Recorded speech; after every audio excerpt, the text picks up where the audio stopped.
Bonjour à tous, nous sommes le mercredi 2 septembre.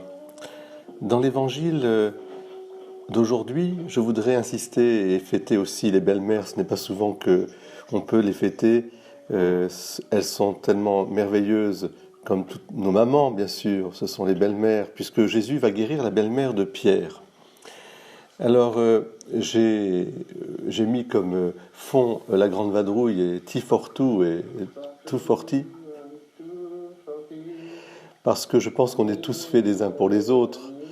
Dans cette scène inérable où Bourvil et Louis de Funès vont se rencontrer comme s'ils étaient anglais tous les deux et parler anglais, je crois que c'est aussi une façon de dire qu'il n'est pas facile toujours de nous rencontrer en famille aussi. Le rôle de la belle-mère et de la belle-fille, c'est pas toujours simple, mais pourtant c'est si nécessaire. Et le mariage est une alliance de deux familles.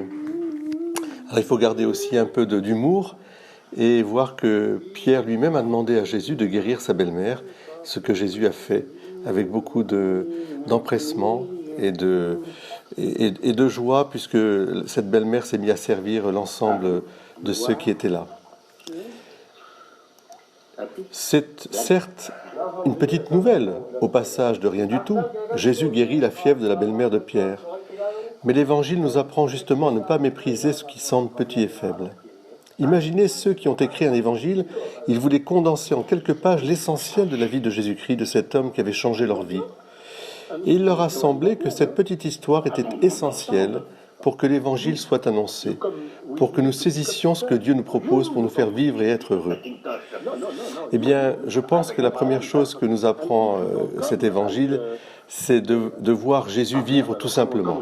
Il va de la synagogue, comme nous allons à l'église aussi, il va de la synagogue chez nous, et chez lui, chez Pierre, pour aller lire la Bible avec les autres et rendre un culte à Dieu.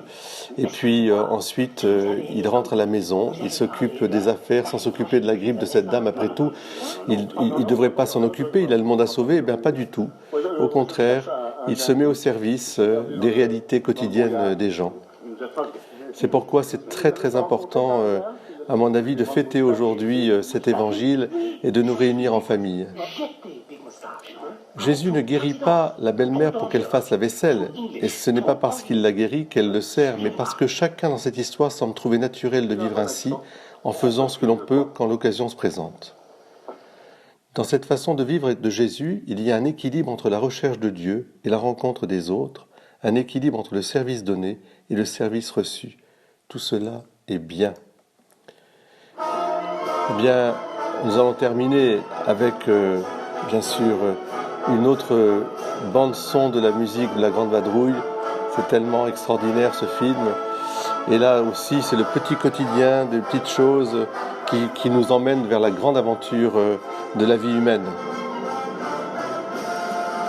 Je souhaite à toutes les mamans et à toutes celles qui sont belles-mères, eh bien, une très belle fête aujourd'hui. Accueillons Jésus dans notre vie, dans notre quotidien, et sachons nous servir les uns les autres. Bonne journée à tous.